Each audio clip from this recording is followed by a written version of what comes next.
Rebecca here. In this video, I'm gonna show you my first PRP facelift ever. So please keep on watching, guys.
Yan yung procedure na ginawa sa akin. So, kumuha sila ng blood, then sinentrifuge nila, tapos yung plasma, yun yung tinusok-tusok. Safe siya kasi yung blood mo mismo yung itutusok sa mukha mo.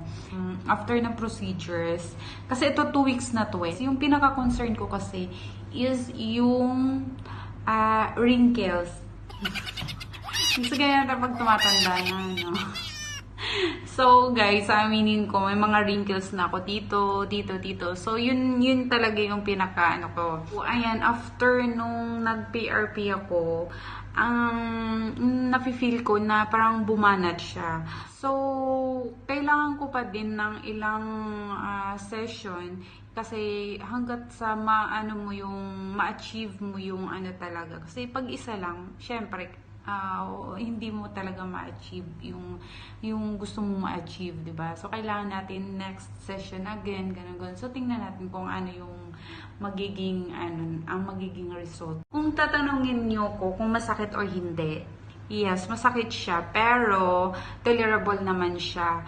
Parang lang siya, guys, yung in-injectan ka, di ba masakit? May kunti lang pain, pero imagine mo lang, madaming tusok na gano'n. Pero nilalagyan naman nila ng yung anesthesia para magnanamb yung mukha mo bago sila mag-start.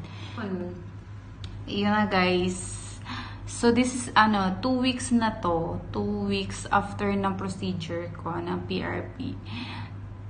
Siya. Nakapag-makeup na ako. Kasi after ng procedure, bawal kang mag-makeup, bawal kang maglagay ng kung ano-ano. Kasi open pa yung mga yung mga sugat. Thank you for watching, guys. See you in my next video. Bye!